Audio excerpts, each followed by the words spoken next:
Tá aqui com a apresentação. Começou.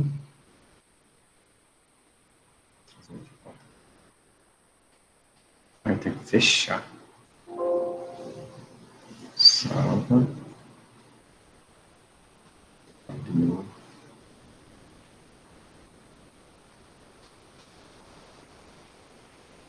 Tô.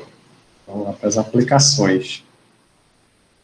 E aí eu acho que vai sobrar um tempinho no final da aula, aí a gente pode resolver alguns, fazer algum exercício, alguma coisa parecida com o que está na atividade.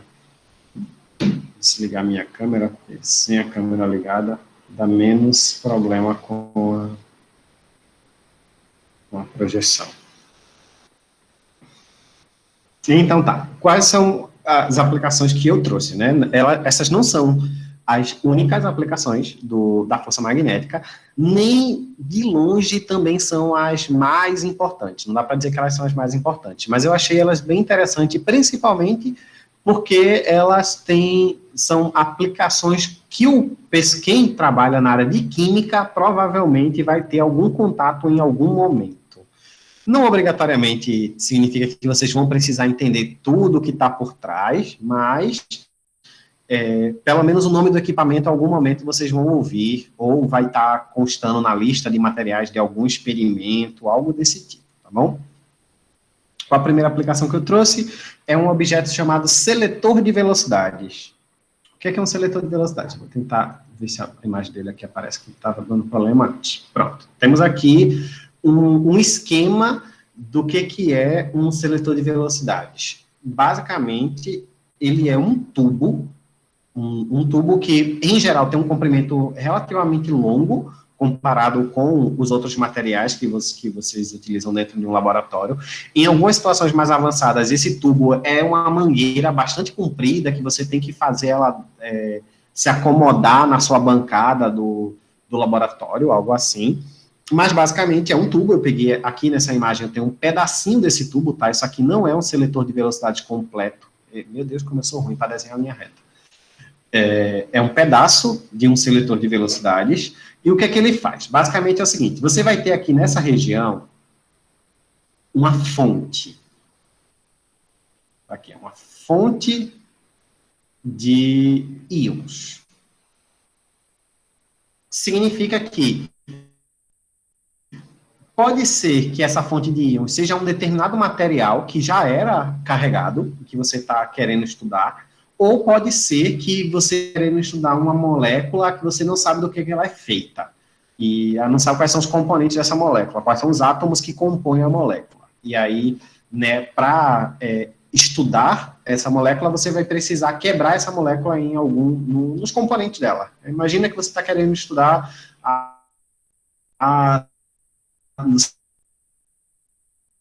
sabe, mas você está com uma mistura, você quer descobrir o que é que tem lá dentro. Então, o seletor de velocidades, ele é um dos equipamentos que você vai utilizar, ou melhor, que você pode utilizar, para descobrir do que essa molécula é feita. E aí, como é que você vai fazer? Bem, essa molécula aqui não é um íon, né? Normalmente ela não é um íon, então você vai precisar ter, antes dessa fonte de íons aqui, alguma coisa que ionize a molécula, ou que ionize os componentes da molécula. Certo? Você quebra a molécula e ela fica ionizada nessa quebra. Isso é uma possibilidade, tá bom? Mas aqui, quando eu coloco fonte de íons, vai depender do tipo de substância que você está tratando. Pode ser a própria substância, que você consegue ejetar íons do material, ou pode ser que tenha algum processo anterior, um processo elétrico que gerou íons, ou um processo químico, uma reação química que gerou íons. Tem alguma coisa vai acontecer antes de você ter as partículas carregadas sendo ejetadas aqui, ó. E elas vão ser ejetadas com a velocidade, eu acho que eu usei V, não usei V0 não. Eu vou olhar aqui na próxima figura. Mas elas vão ser ejetadas aqui dentro com uma certa velocidade. Também tem algumas coisas aqui dentro para garantir que as moléculas saem daqui com velocidade horizontal. Então, tem um mecanismo aqui dentro que ajusta a direção da velocidade para que não saia partículas aqui assim, ó, tentando escapar. Elas saem todas na direção horizontal. Quando ela sai na horizontal, ela entra nesta região aqui, ó. O que é que essa região tem de especial? Se vocês virem aqui, ó, esse xizinho aqui, ó, usando a notação que a gente costuma usar, ele deveria ter uma bolinha. Quer dizer, nessa região tem um campo magnético que está entrando na tela. Bom, então tem um campo magnético aqui para dentro e tem esse campo verde aqui, ó, é um campo elétrico que está descendo. Nem usando o negócio como base eu consegui fazer um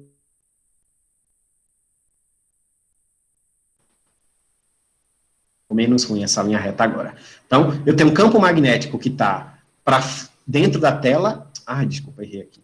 E tenho um campo elétrico que está apontando para baixo. Esses dois campos, eles estão numa configuração que a gente chama de configuração cruzada, que é, eles formam 90 graus entre eles, tá? O campo magnético está para dentro e o campo elétrico está para baixo.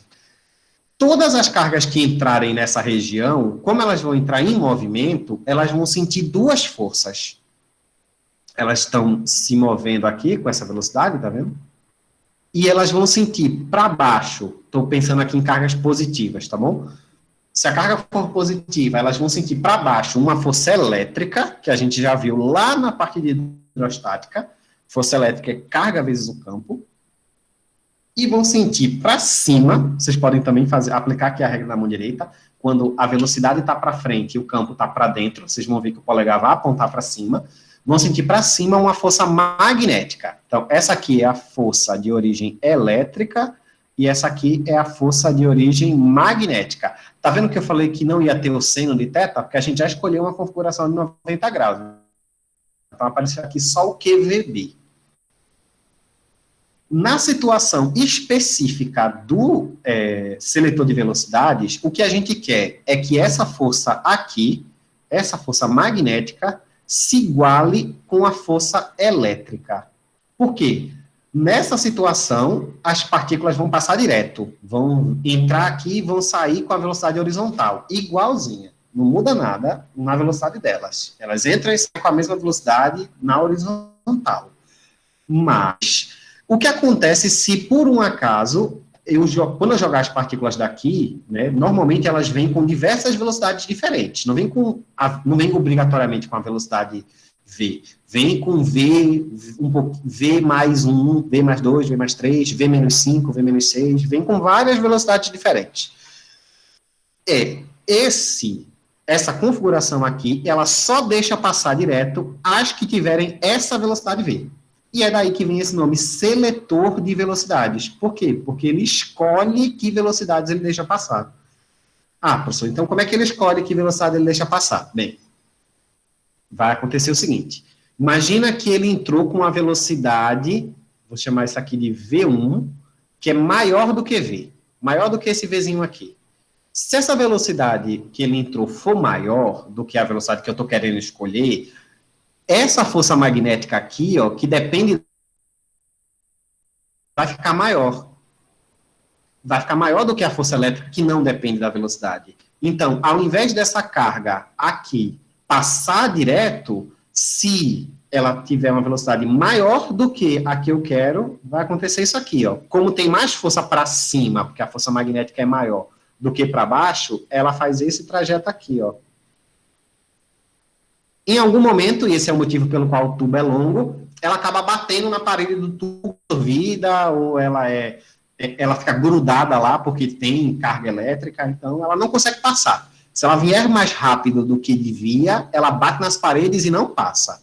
E o que acontece se ela vier mais devagar? Se tiver uma velocidade V2, que agora é menor do que V. Bem, se ela vier com uma velocidade que é menor, vai acontecer o seguinte, este termo aqui vai diminuir e a força elétrica vai ganhar. Quando a força elétrica ganha, como a força elétrica aponta para baixo, essa carga aqui, ó, ela desvia para baixo. Em algum lugar, ela bate aqui. E não passa também. Só quem passa são as que têm exatamente a velocidade V, que é a velocidade que você está querendo selecionar. É assim que um seletor de velocidades escolhe quem ele deixa passar.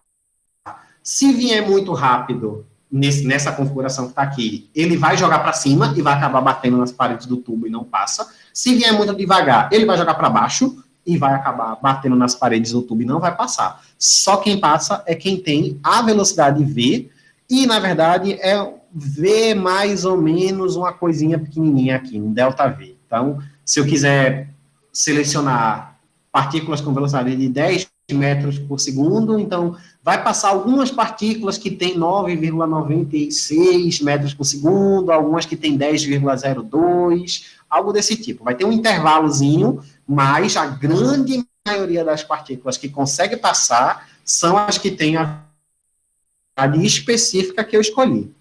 Como é que eu escolho essa velocidade? Aí tem uma maneirazinha.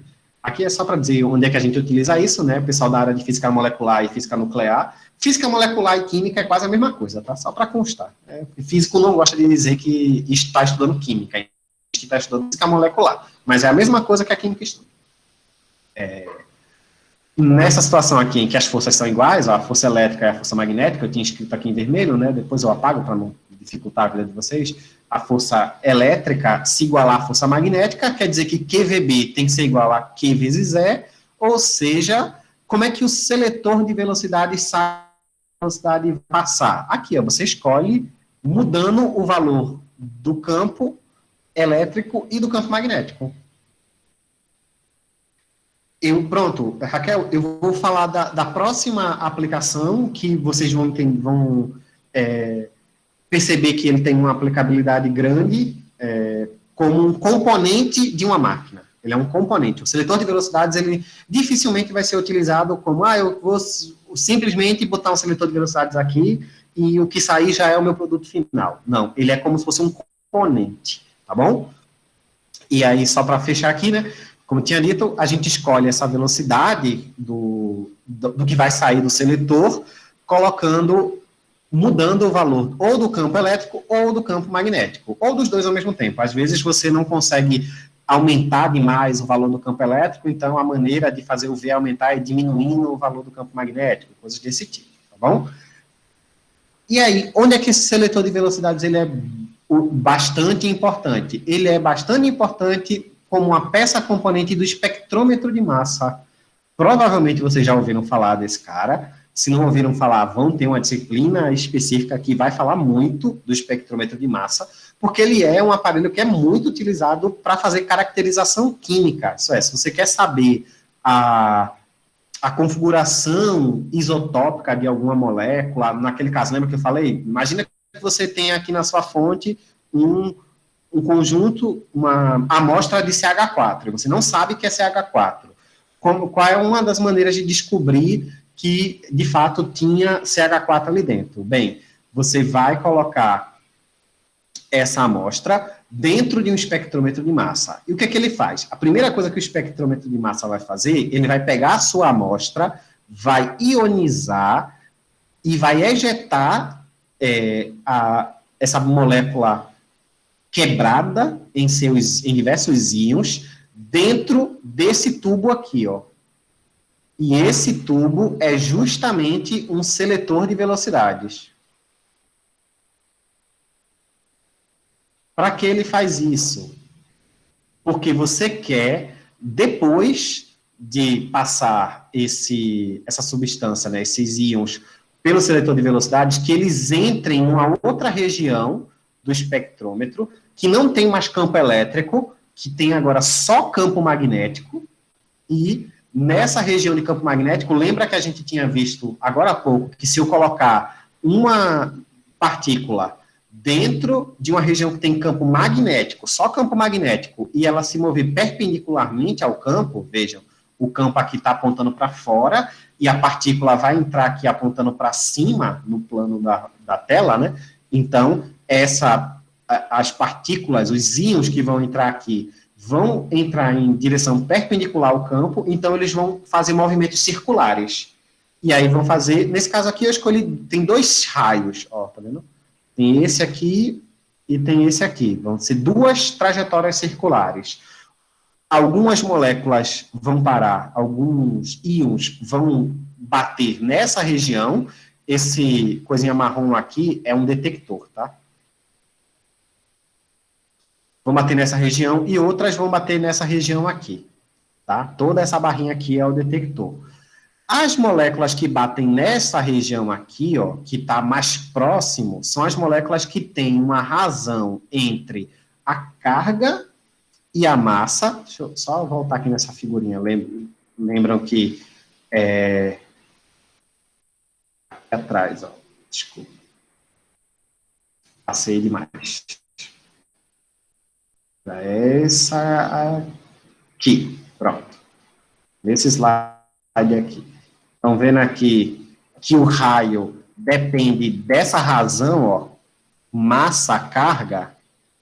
Então, quanto maior for essa razão, mais distante a carga, o íon vai bater lá no seu espectrômetro, né? Então, as moléculas, os íons que baterem nessa região aqui, têm uma relação massa-carga menor, enquanto que os que baterem ali na frente vão ter uma relação massa-carga maior. E aí, como é que um químico vai ler os resultados? Ele vai ter um gráfico, basicamente, e nesse gráfico tem alguns picos. Tem um desenho de uns picos. Em alguns lugares não tem nada, em outros tem umas pontinhas. Essas pontas dizem, olha, bateu um conjunto de moléculas aqui, e quando bate aqui é porque a razão carga-massa é de tantos quilogramas por coulomb. E quando bate aqui, tem uma outra razão de não sei quantos quilogramas por coulomb. Esses valores da razão carga-massa estão tabelados para praticamente todos os átomos que existem e para todas as configurações de carga que, ou pelo menos para a grande maioria das configurações de carga que os átomos exibem. Então, ele vai saber, por exemplo, chegou aqui, bateu várias cargas aqui e vários íons aqui, e o valor dessa razão carga-massa é o valor que você espera de um íon de carbono menos 4. Isso é, um átomo de carbono que tem 4 elétrons a mais nele. Enquanto que os que bateram aqui na frente, desculpa, o correto aqui não é carbono menos 4. Só para ser, como é o menor, né, e é mais pesado, é o do H+, né, é o hidrogênio mais. Bate aqui porque tem a menor razão carga-massa. Enquanto que aqui na frente vai dar um valor que é equivalente a ter um C4-. E aí, bem, qual é a molécula que você precisa ter neutra para conseguir gerar, quando quebrar os íons, um carbono com 4 elétrons a mais e hidrogênios com 1 elétron a menos? Bem, essa molécula é uma molécula de carbono que pega 4 elétrons dos hidrogênios. Então, pega 4 hidrogênios. Está aqui. Você reconstrói a molécula de CH4 olhando para os picos que aparecem no espectrômetro de massa. E essa eu acho que é uma das aplicações mais diretas no curso de Química, né? Quem trabalhar com o espectrômetro de massa, tá aqui, ó, vai acabar tendo que ler esses picos. E tá aqui, ó, esse B sobre V tem que ser 2 valores que você conhece muito bem, que você sabe exatamente, para poder calibrar o instrumento, e é por isso que é muito importante ter uma velocidade específica dentro dos íons que vão entrar no espectrômetro de massa. E tá aí, a função do seletor de velocidades é justamente permitir que você calibre bem o espectrômetro de massa. Se você não tiver como saber exatamente, ou com uma boa certeza não, com uma margem de erro bem pequena, com que velocidade os íons está entrando, você não consegue usar isso para nada, porque se o valor dessa velocidade aqui mudar, e o valor do campo mudar, qualquer um desses dois, essa relação muda. Esse valor aqui que você vai ler é diferente. Minto eu. Esse valor aqui é diferente, não, né? Esse valor aqui, ele é fixo para uma certa molécula, um certo íon, né? Então, o íon C-4, ele tem uma relação carga-massa que não muda. Mas, Se você não tiver bem calibrado o valor de B e o valor de V, você não vai conseguir ler isso a partir do raio. E é isso que a gente usa aqui no espectrômetro de massa. Você lê uma fitinha que tem os picos e você sabe que quanto mais distante na fita tiver o pico, quer dizer que maior é a relação carga-massa. E é nessa relação das maiores carga-massas que você vai procurar na tabela. Ou o seu programa vai procurar na tabela. Hoje em dia, a maior parte dos espectrômetros de massa tem um programa embutido que lhe dá o gráfico e lhe diz, ó, isso aqui é um carbono menos 4, isso aqui é um carbono menos 2, isso aqui é um H+, isso aqui é uma hidroxila. Os programas que vêm embutidos junto com os aparelhos de espectrômetro de massa, em geral, eles já estão calibrados para uma certa relação entre o campo e a velocidade. E aí, em muitas situações, quando você já está usando o espectrômetro há um tempo, essa velocidade aqui com que o bichinho sai começa a mudar, o campo começa a ficar menos intenso. Então, o que é necessário fazer nessas situações? Você precisa recalibrar o seu espectrômetro. O que é que normalmente você faz para recalibrar? Você pega algumas substâncias que você já sabe o que é, joga aqui dentro e vê onde é que estão batendo os picos. Quando você descobre em que lugar os picos estão, você tem normalmente o programa que faz isso, né? Você ajusta o valor do R. Então, digamos que antes dizia assim, se R for igual a 0,00321 metro, é porque é um carbono menos 4. Isso aqui é um exemplo que eu estou inventando agora, viu? Não digam que isso é verdade, não. Mas aí passou um tempo, descalibrou, e aí você coloca lá um carbono menos 4 e vê que o novo valor que está dando para R não é 0,000321. É 0,00345 metros. Mudou.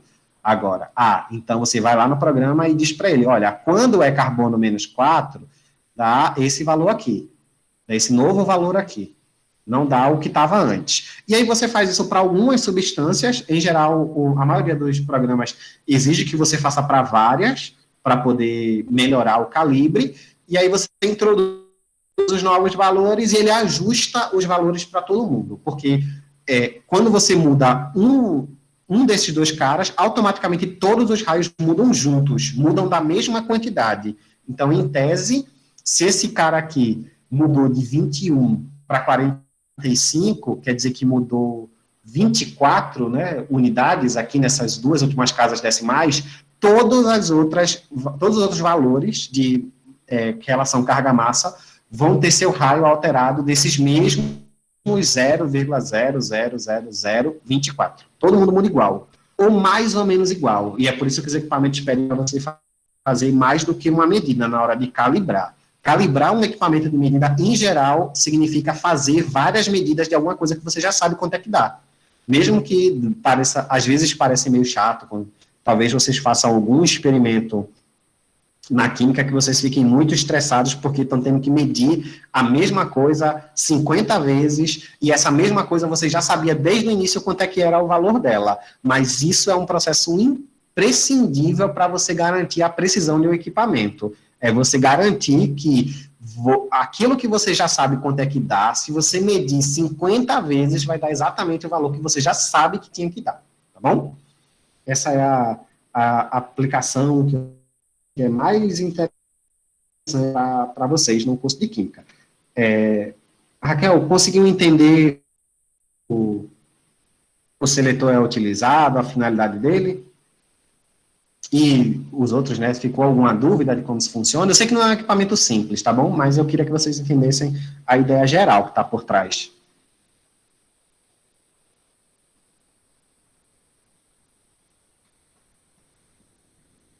Por nada, Raquel. Então, sendo assim, vamos fazer o seguinte, vamos continuar, eu vou para o último tópico, tá, que eu tinha planejado para hoje, e aí o tempinho que sobrar aqui no final da aula, a gente resolve alguns exercícios, tá bom?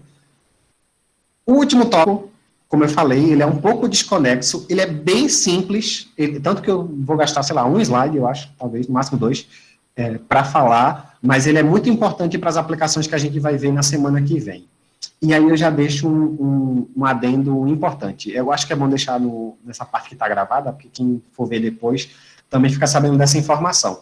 Lembra que eu falei que a segunda etapa, né, se acaba na sexta-feira, né, dia 5 de março. Só que ainda temos o conteúdo da 7ª semana. Na verdade, por conta de que a nossa primeira semana lá atrás, né, de aula, a gente não teve a primeira aula, a gente está com esse déficitzinho aqui. Então, o que é que eu vou fazer? O conteúdo e a atividade dessa 7ª semana, eu vou passar, ainda essa semana eu passo a atividade, vai ser uma atividade bônus.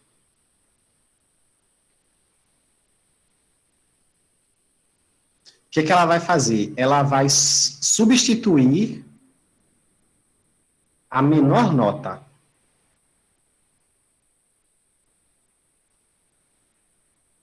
Das etapas 1 e 2 de vocês, qualquer uma delas. O que é que isso vai dar? O que é que eu estou dando aqui uma chance? É para quem esqueceu de entregar alguma atividade, para quem teve algum problema e só deixou para entregar no último dia e acabou ficando sem internet. Então, todas essas situações atípicas, ou até uma atividade que você fez, mas que por algum motivo não teve uma nota tão boa, e foi a sua menor nota, por exemplo, uma atividade, é uma só, tá? Não é a nota que está especificamente no swap, que vai ser substituída, é a nota da atividade, que você tirou a menor nota na primeira ou na segunda etapa, vai ser substituída pela nota dessa atividade. Desde que essa nota aumente, né, a sua nota. Então, sei lá, se você tirou, sua menor nota foi um 25, e você tirar 10 nessa atividade, vai ficar o que já estava, não vou mudar, não. Agora, se você não fez uma atividade, por exemplo, significa que sua nota ficou 0, e você entregar essa atividade e tiver tirado 100, esse 0 vai se transformar num 100. Isso aí vai ter alguns efeitos na sua nota, ou da primeira ou da segunda etapa. Então, fiquem atentos, e essa atividade aqui, ela vai ter um prazo diferenciado, não vai ser o prazo de 2 semanas que eu costumo dar, porque eu tenho data limite para fechar as etapas e data limite para reabrir uma etapa. Lembra que, como se eu vou estar substituindo uma atividade, e ela é da etapa 1, por exemplo, eu vou ter que solicitar uma reabertura. Então, para evitar ter grandes problemas com prazos muito longos, essa atividade aqui eu vou entregar essa semana para vocês me devolverem a atividade na semana que vem, no mesmo dia que eu entregar. Se eu colocar a atividade hoje, que é pouco provável, só devo colocar na quarta-feira, mas imaginem que eu consiga colocar na quarta, vocês têm até a quarta-feira da semana que vem para entregar essa atividade bônus, tá bom? Então, e essa atividade bônus vai precisar do conteúdo de fluxo magnético e o conteúdo que a gente vai ver na semana que vem, que é o conteúdo de indução magnética, tá bom? Então, avançando aqui, o que é o fluxo magnético, tá? Fluxo magnético é uma grandeza que os físicos inventaram. Ela não é uma coisa que existe fisicamente, que você consegue pegar, que você consegue ver acontecendo. Isso é realmente uma grandeza que foi criada pelos físicos para facilitar alguns procedimentos que algumas teorias, algumas aplicações, algumas explicações de teoria, uma coisa desse tipo. E aí, de vez em quando, é bem comum isso acontecer, quando uma grandeza que foi inventada para simplificar uma teoria, ela parece ser meio sem lógica. E aí vocês vão ver aqui, o que é a definição do fluxo? O fluxo, ele é a quantidade de linhas de campo que cruzam uma região ortogonalmente. O que isso quer dizer? Imagina que você tem aqui uma certa região, e tá essa região circular aqui, e ela tem uma área A. Essa região aqui, estou pegando um caso específico de uma região plana, tá? Para facilitar a nossa vida. A definição, ela serve para um caso mais geral, mas aqui a gente vai considerar apenas uma região plana. Quando a região é plana, quer dizer o seguinte, existe uma direção que é a direção para fora dela, uma direção que é ortogonal a ela. E essa direção aqui é definida por esse vetor rosa, aqui, ó. E é chamada, vocês já ouviram esse nome aqui, é a direção normal. É aquela mesma normal que vocês trabalharam várias vezes na Física 1, quando queriam encontrar a força de um objeto que está encostado em outro, quando estava trabalhando no plano inclinado. Essa é a direção normal, é a mesma direção que a força normal teria se você encostasse alguma coisa aqui em cima, tá? E, bem, essa direção normal aqui, ela, em geral, ela vai formar um ângulo θ com o campo magnético, se você colocar a sua região, a sua superfície, numa região que tem campo. Então, pego um determinado objeto plano e coloco numa região que tem campo magnético, tá aqui, ó, o campo magnético. O campo magnético tem a direção desse vetorzinho aqui. Bom, existe um ângulo entre o campo e a direção normal. Esse ângulo eu vou chamar de θ. Como é que eu calculo a quantidade de linhas de campo que cruzam a região ortogonalmente? E isso vai gerar o que eu chamo de fluxo magnético. Isso aqui é o fluxo magnético. Estou aqui pegando o caso mais simples de uma região plana, porque nessa situação eu posso escrever essa expressão aqui, ó. O fluxo é o campo, e aí eu estou considerando que eu estou numa região de campo uniforme, vezes a área da minha superfície, vezes o cosseno do ângulo θ. E esse ângulo θ aqui, ó, é o ângulo da normal com o campo. Muito cuidado. É comum a gente acabar se confundindo na hora de fazer um cálculo qualquer e usar esse ângulo como sendo um ângulo da superfície com o campo. Usar esse ângulo aqui, vou chamar ele de alfa, tá? Não é esse o ângulo que a gente usa, tá bom? Não é o ângulo entre a superfície e o campo. É entre a normal da superfície e o campo, tá bom? É esse o ângulo que entra aqui. Θ é o ângulo entre a normal e o campo B. Essa grandeza física, fluxo magnético, ela é medida numa unidade específica chamada Weber, em homenagem a um físico alemão que fez vários trabalhos na área. Então, daí vem o nome da unidade, Weber. O símbolo dela é esse WB, e ela, no sistema internacional, ela é basicamente um campo Tesla vezes uma área, metro quadrado, tá vendo aqui? Área vezes campo. Esse cosseno de θ aqui é só porque eu quero pegar só a parte que é ortogonal. O que é paralelo não me serve, só serve o ortogonal. E é assim, introduzindo esse cosseno de θ que a gente pega só o que é ortogonal. Tá? Só para ver algumas situações específicas aqui, ó, numa situação genérica, que eu tenho um ângulo θ entre a normal e o campo magnético, o fluxo vai ser definido assim: a área vezes o campo vezes o cosseno de θ.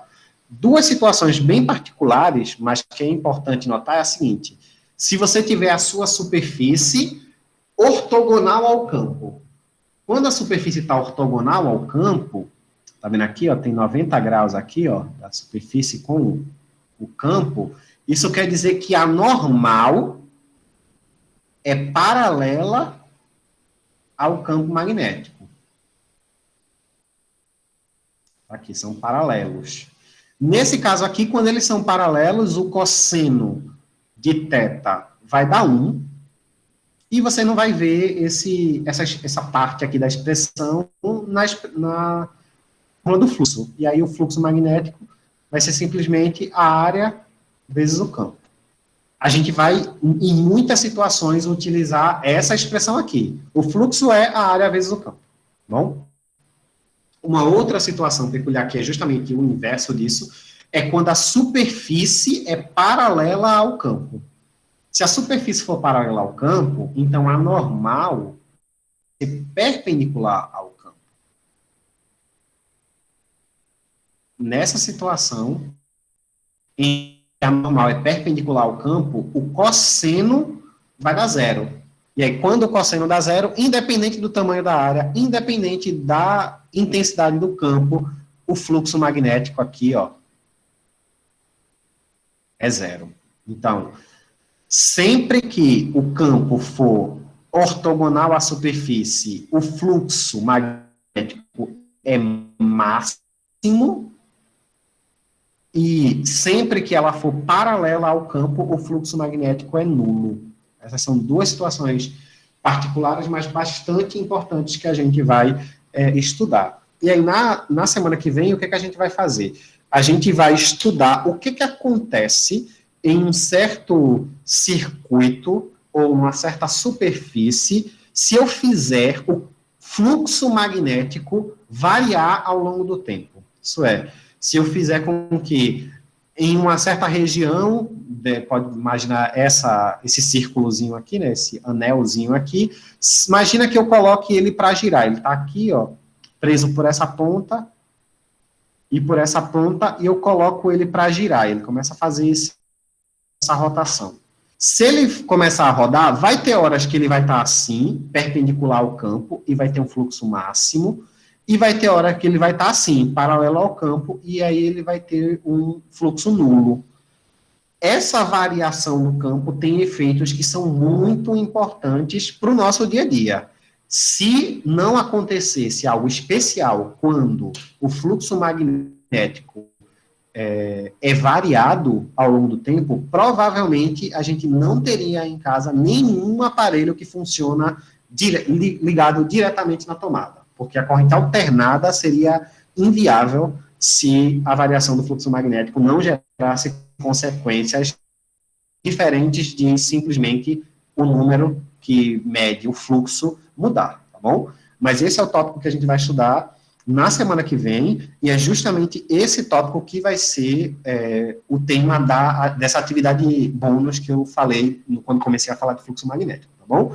Com isso a gente encerra o conteúdo da aula de hoje, e deixa eu manter isso aqui, porque senão depois eu não tenho mais as anotações que eu fiz, e salvar logo, e na semana que vem, essa atividade que vocês entregarem, como eu já disse, eu vou corrigir e vou substituir a menor das notas que vocês tiveram, tanto na etapa 1 quanto na etapa 2. Eu vou estar fechando a etapa 2 na semana que vem, e aí eu fecho a etapa junto com essa adequação das notas. Vocês têm acesso à nota de todas as atividades que vocês fizeram pelo Google Sala de Aula, cada uma delas está o valor da nota que vocês receberam, e quando eu fizer a correção, eu vou lá nos comentários da atividade que está sendo substituída e vou informar, ó, essa nota vai ser substituída,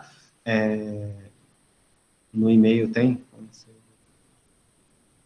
Sim, tem.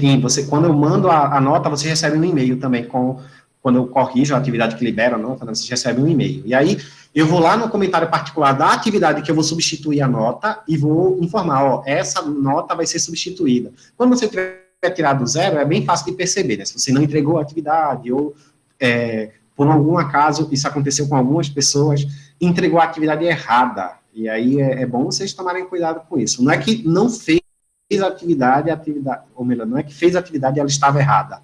É que me entregou uma atividade de outra disciplina. Eu recebi uma atividade da disciplina de português, eu acho, foi de português, e uma atividade de história, história não, de geografia, na hora de entregarem, confundiram os arquivos e mandaram errado. Essas atividades, obviamente, não tinha nota, né? Não tinha como dar nota por elas. Então, quando forem entregar, dê uma olhadinha nisso, vai ter algumas pessoas que vão ter essa nota zero por conta dessa substituição.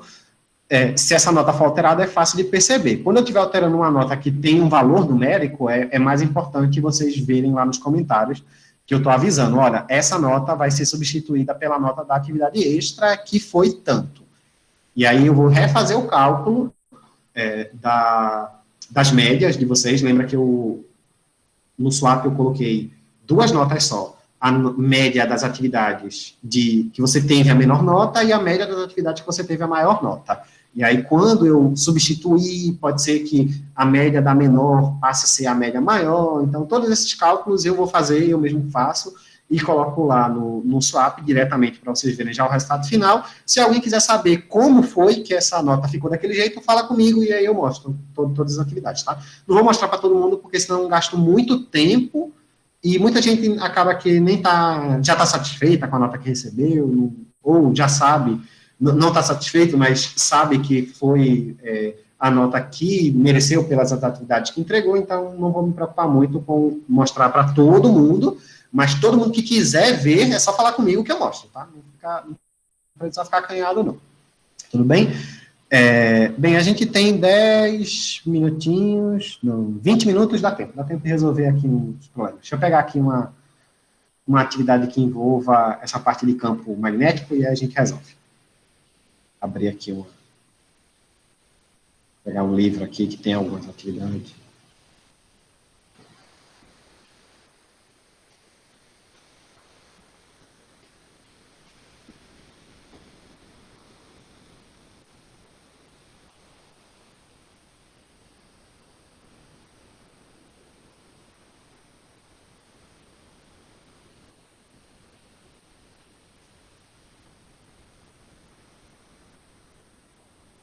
Encontrei dois exercícios aqui no livro que eu uso.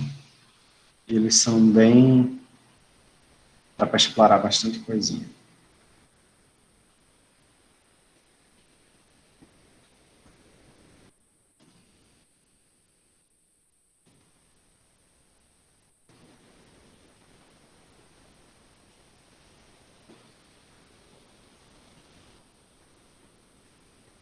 Apresentar aqui a minha tela de novo.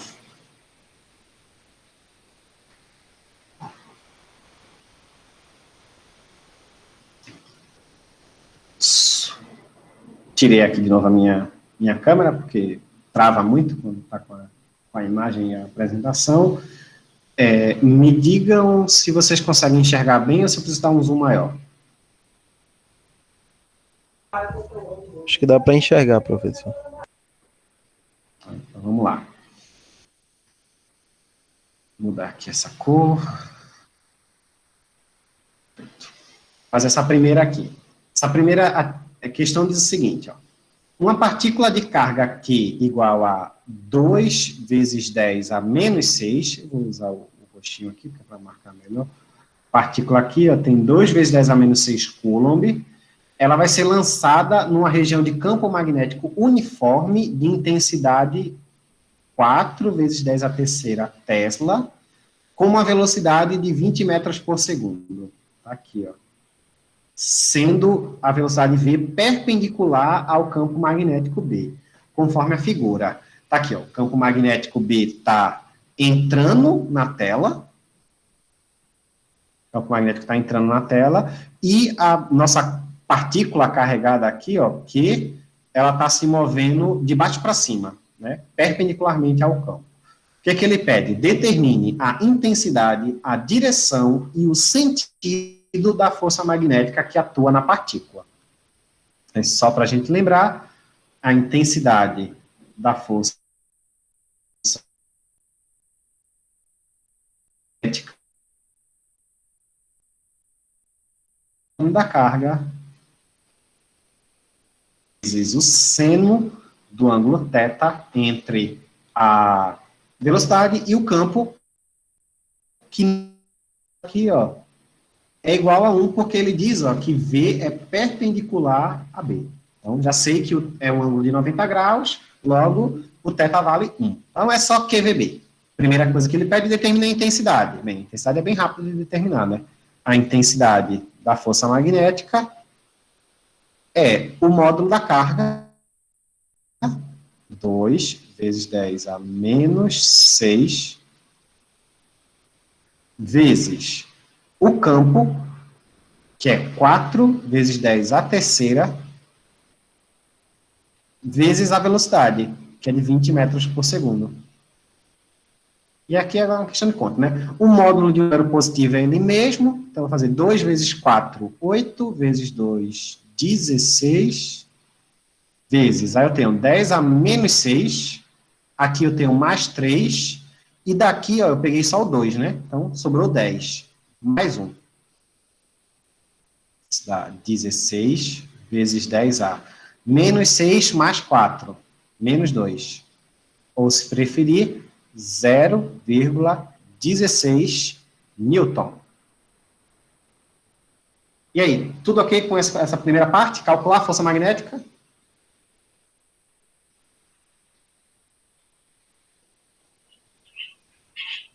Como é, professor? Vou considerar que sim. Como você resolveu mesmo aí? Pessoal, ele pediu para eu calcular a intensidade, a direção e o sentido da força. Comecei pela intensidade, que era o que tinha um cálculo matemático para fazer. Como é força magnética, a expressão é essa aqui.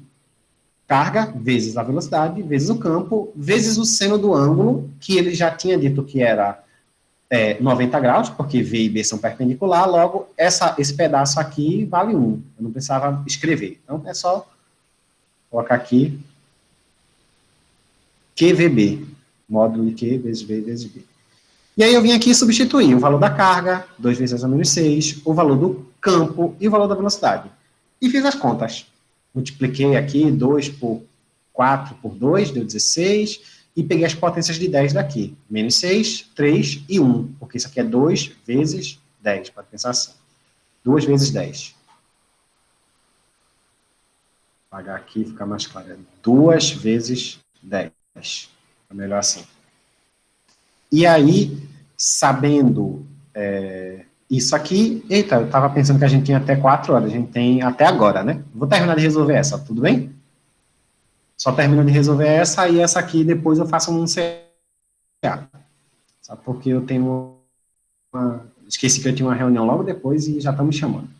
Bem, tudo ok com essa parte do cálculo da força? Tudo. Professor, já que o senhor Não tem entendi reunião, agora. não acha melhor o senhor ir logo, não? Que aí qualquer coisa o senhor responde no CA. Não, porque a direção e sentido é bem fácil, bem rápido de fazer, e aí eu não deixo uma questão pela metade, tá bom? Vou só fazer descobrir a direção e o sentido. Como é que descobre a direção e o sentido? Regra da mão direita. Olha aí para a carga de vocês, ela está se movendo na vertical para cima. Então, vai lá, pega a palma da sua mão e coloca na vertical para cima. Os 4 dedos da palma da mão. Como o campo está entrando na folha, então você vai colocar sua palma virada para dentro da folha. E aí, quando você gira a sua palma, o seu polegar vai ficar apontando da carga para a esquerda. Está apontando para cá. E essa carga aqui, ó, é positiva, né? Porque ele disse que é uma carga de 2 vezes 10 a menos 6, então é carga positiva. Logo, a direção da força magnética é a direção e o sentido da regra da mão direita. Da direita para a esquerda. Apontando, na horizontal da direita para a esquerda. E a intensidade dela está aqui. Direção e sentido, tá aqui. A questão está resolvida. Tudo bem com isso? De boa, de boa. Beleza. Então, vou encerrando aqui a gravação.